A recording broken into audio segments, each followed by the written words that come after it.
बिस्मिल्लाहिर्रहमानिर्रहीम। अस्सलाम वालेकुम। डॉक्टर हेल्पिंग हेल्थ में खुशामदीद। उम्मीद करता हूँ कि आप सब खैरियत से होंगे।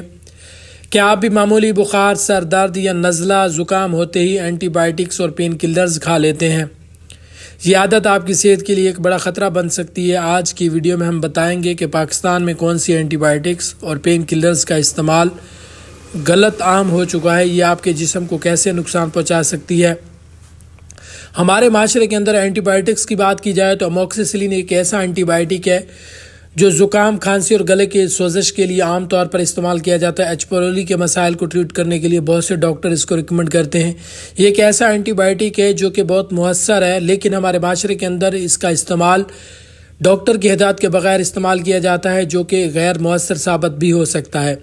इज़िथ्रोमाइसिन एक अच्छा एंटीबायोटिक है। लोग इसे वायरल फ्लो में भी ले लेते हैं। हालांकि ये एंटीबायोटिक्स वायरस से होने वाले इन्फेक्शन को ट्रीट करने के लिए इस्तेमाल नहीं कराए जाते। सिप्रोफ्लैक्सासिन आम इन्फेक्शन के लिए इस्तेमाल की जाती है, यूटीआई इन्फेक्शन को ट्रीट करने के लिए। ओवरऑल के तमाम तरह के इन्फेक्शन को, टाइफाइड के बुखार में या मुख्तलिफ किस्म के ऑपरेशन के बाद इसका इस्तेमाल किया जाता है। और इसका पॉपुलर ब्रांड नोविटेड है और इसका असल मेडिकेशन के तौर पर पाकिस्तान में वसी पैमाने पर इस्तेमाल किया जाता है। और लोग खुद ही कह देते हैं, यार मैंने नोविटेड इस्तेमाल की थी, आप भी इस्तेमाल करें। तो इसके गलत इस्तेमाल से आपके गुर्दे और जिगर को नुकसान पहुंच सकता है।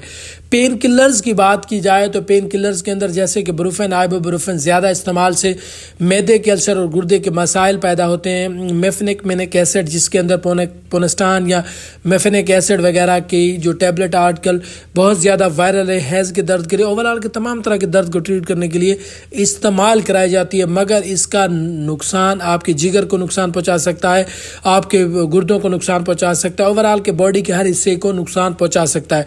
डाइक्लोफिनेक, सोडियम, पोटाशियम, इसके बहुत से ब्रांड, बिफ्लाम, वोविरान, वोल्ट्रॉल वगैरह वगैरह, वॉरन और बहुत से ऐसे ब्रांड है जो कि मुख्तलिफ दर्द को ट्रीट करने के लिए इस्तेमाल कराए जाते हैं, लेकिन सेल्फ मेडिकेशन के तौर पर इसका इस्तेमाल बेदरी किया जाता है।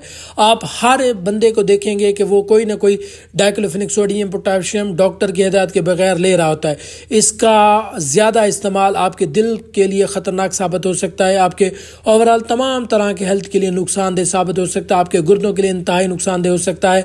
इस एंटीबायोटिक का गैर ज़रूरी इस्तेमाल, बार बार एंटीबायोटिक लेने से एंटीबायोटिक रेजिस्टेंट हो सकता है, जिसका मतलब है कि आप आम बीमारियां भी ठीक नहीं होंगी। आप कोई भी एंटीबायोटिक इस्तेमाल करेंगे तो आपको असर ही नहीं होता।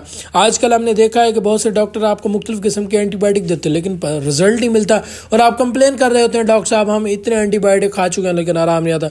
हिस्ट्री ली जाती है तो पता चलता है कि जनाब अला मुख्तलिफ किस्म के एंटीबायोटिक डॉक्टर की हिदायत के बगैर खा खा कर एंटीबायोटिक रेजिस्टेंट हो चुका है। तो एंटीबायोटिक्स का गलत इस्तेमाल आपके जिगर के लिए, आपके गुर्दों के ऊपर मुख्तलिफ किस्म के दबाव डाल सकता है, जो आपकी सेहत के लिए इंतहाई नुकसानदेह साबित हो सकता है।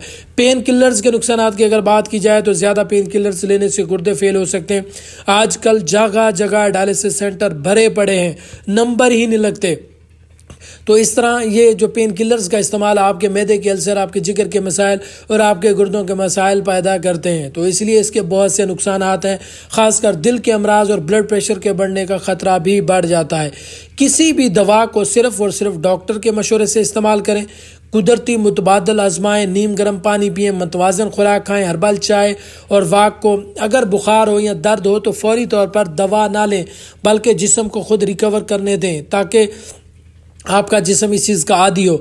और बहुत से लोग डॉक्टर की हिदायत के बगैर दवाई ले लेते हैं। जब तक डॉक्टर की ज़रूरत महसूस ना करें, दवाइयों का इस्तेमाल ना करें। अगर आप चाहते हैं कि आप और आपके प्यारे सेहतमंद रहें तो बगैर ज़रूरत दवा लेने से परहेज़ करें और दूसरों को भी ख़बरदार करें। अगर ये मालूमात आपके लिए मुफीद रही हो तो वीडियो को लाइक करें, शेयर करें और मज़ीद सेहतमंद ज़िंदगी के मशवरे हासिल करने के लिए डॉक्टर हेल्पिंग हेल्थ को सब्सक्राइब करना ना भूलें। इंशाल्लाह नेक्स्ट वीडियो में एक अच्छी मालूमाती वीडियो के साथ मुलाकात होगी। तब तक के लिए अपना और अपने अहल यार का ख्याल रखें। हमेशा अद्वियात का इस्तेमाल डॉक्टर के दायरे कार में रहकर करें, डॉक्टर की हिदायत के मुताबिक करें ताकि आप सेहतमंद ज़िंदगी गुजार सकें। अल्लाह निगहबान।